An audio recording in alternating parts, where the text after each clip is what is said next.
after indulging in junk food for like 8 hours and being chronically online doing absolutely random shit in both Minecraft, Discord, on call on Discord for 5 hours straight, by the way, and being up all night watching weird videos on your phone and having no fucking preference to sleep and watching half a whole episode of the Goosebumps crew, stopping just so you can record a video, which is this video. I think the best thing you could possibly do after that type of all-nighter is just make a fucking Goosebumps video. So here we are, motherfuckers! Yeah, eating all that junk food isn't really going well in my stomach, but we're gonna record a fucking video because I fucking love you guys. I would be lying if I didn't say that. I actually really appreciate you guys watching my videos. I fucking do. So yeah, today's topic... Listen here, motherfuckers. Today's topic... I am literally going blind. Is none other than fucking HorrorLand, you fucking poor people, alright? I'm obviously rich. No, I'm fucking not. HorrorLand! HorrorLand! HorrorLand! HorrorLand! Moving on. They were talking about... Ugh, I got the glint out of my eyes, so I look like a fucking femboy. Today's topic is Goosebumps HorrorLand.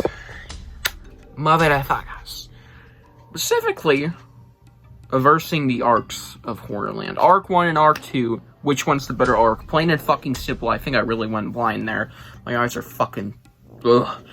Yeah, we're just gonna be deciding which arc is better, and I already have a decision made in my head. But, let's just talk about Arc 1. Arc 1, it consists of 12 books, and most of them are pretty good. I really like My Friends Call Me Monster and Say Change I Screaming. Specifically, Green Deep is also really awesome. Those are damn near 10 out of 10s, if not 10 out of 10s. One of those is my top 10 of Goosebumps books of all time. Just gonna say it flat out. None of those are fucking awesome. The other two are really, really fucking good too. There's also a couple of other bangers. Sorry I had to look because I'm a fat bitch. You can't remember anything. Who's Your Mummy is fucking great. Criminally underrated. Don't get why that one's not as read as often, because it is a fucking banger. Dr. Maniac's first book. Controversial, I know.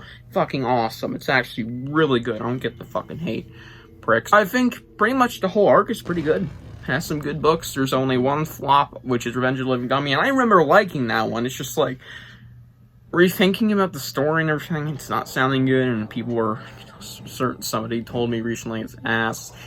People keep saying it's ass. Watch some reviews, it's ass. Yeah, it doesn't sound like a great book, and I think upon rereading, it's going to be pretty bad. So I'm just going to count it as a flop. The whole community thinks it's one. And also, there's only 2 mid-books in that whole fucking 12-book run, and that is Camp Sliver and Help You Have Strange Powers. Not the greatest. Not terrible, though. I would never read them again. Well, I kind of have to read one again, but whatever. Moving on. Arc 1's pretty good. But Arc 2 is really interesting. So after going on from that 2-book finale, which was awesome, pretty good. Awesome, pretty good. Very differing opinions right there. We move on to Arc 2, which has 7 books, and is very interesting. I'll just name the best of it right now, right here. Wizard of Ooze and Head You Lose. Freaking amazing, almost. Head You Lose is like 9 out of 10, really darn good. Review coming for that eventually. And Wizard of Ooze, really darn good too. I really, really enjoyed those 2 books. And, that's about it. I mean, of course, the finales in both arcs I think are pretty darn good. I like them both. Yeah, that's it for Arc 2.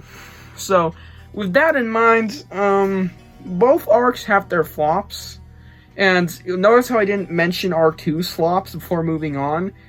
It's time to bash the ever-loving fuck out of Arc 2, because the winner, I'm just going to say right now, is Arc 1. I knew going into this video that Arc 1 is going to absolutely fucking annihilate Arc 2, because there is only like one bad book, in my opinion, in the whole fucking arc. In the whole arc, there's only one bad book. And I haven't even read it yet, so yeah, I might even like it for all I know. Yeah, motherfuckers. And Arc 2. Arc 2 has some shit piles. These immediately made me say, yeah, Arc 2's losing. And by the way, Arc 1 has fucking 10 out of 10s. The highest Arc 2 has is a 9 out of 10. And that's one book. Wizard of Oz is like somewhere close to that, like 8.5 out of 10. Just like, there's 2 certain books in this arc that really fucking suck. And I haven't made a review for one yet. I will soon. Don't you fucking worry. The bashing is coming. We'll have a mini bash in this episode. And those 2 books are When the Ghost Dog Howls and Weirdo Halloween. Fuck those books, sincerely. So what makes them so fucking awful? Childish behavior out of the way. When the Ghost Dog Howls has a really fucking good segment. I can't stress enough. It's really fucking good. To open up the book. What was 100 feeder? Pretty fucking good, it's pretty fucking good, you know, it's fucking awesome. But the rest of the book, you know, it starts off fine, and it's just like, it hits the dream sequence, and it was just fine, it's like a 6 out of 10 till then, and then it just fucking drops. The dream sequence is fucking awful. I made a review on it recently, go check it out if you want more info, but long story short, it is 15 pages of fucking filler that is absolute ass. Ass filler. Fucking horrible. Yeah. And it adds nothing to the story, and the rest of the book from then on out is also pretty darn bad. Or really fucking mediocre, underwhelming. But an awesome cover, too, and the setup. The setup for the Ghost Dog is really fucking cool. Yeah. Now, Weird Halloween is on the same level of horrible, but it's for a giant reason. Not just the whole book being bad, just a certain fucking aspect of the book completely draining the goodness of the story that was potentially there. Bim.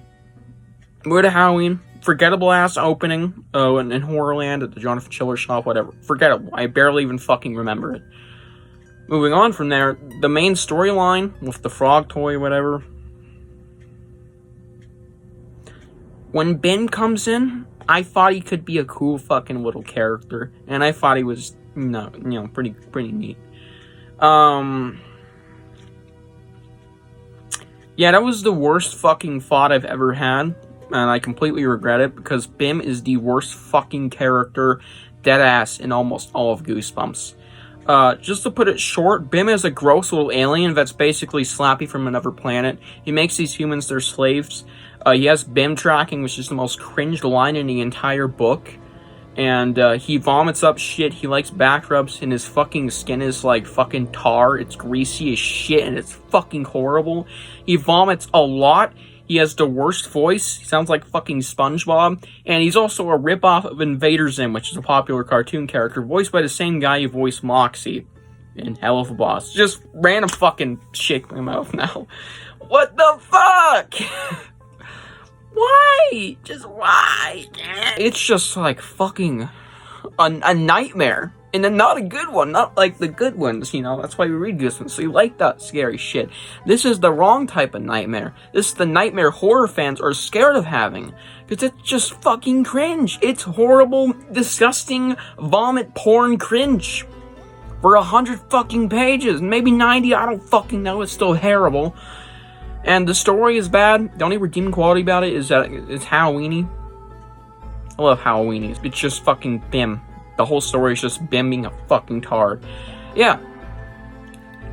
To be fair, though, the rest of the book from there on out is actually decent. I like that the book goes back to Horrorland on Halloween, and it's really cool what they do with that idea. Horrorland on Halloween, they celebrate it there, they have Halloween-themed stuff and events, and it's really cool. I thought it was decent. Not the greatest, definitely not the greatest Horrorland segment, and I think it fell apart at the end there a little, but it was decent. Yeah. Weird Halloween fucking sucks. When the Ghost Dog House is pretty darn fucking close. Dare I say it. So Arc 1 has more bangers. Very little flops at all. Arc 2 has 2 fucking fat flops. And no books are even that great to begin with. The only one I would really recommend is Head You Lose, or of course Wizard of Oz. And also, of course, the finale, after you read the whole arc. But you don't really need to. You don't need to read the whole arc to read the final book, I don't believe. It just takes the characters from those books, puts them in the final book. Probably even recaps them too, so it's pretty much pointless. But yeah, Arc 2, fucking horrible compared to Arc 1. But Arc 2 overall is just okay, whatever. Just really has some really bad ones. Yeah, read Arc 1. If you're just like a casual fan, you don't care what to read, just read that and don't read Arc 2. That's what I recommend. But I don't know. That's just my opinion, fuckers. So I hope you guys enjoyed this video. Hope you guys enjoyed my little rants about fucking HorrorLand. Yeah, motherfuckers. And yeah, I'll see you guys in the fucking next one, you stupid pricks. Bye.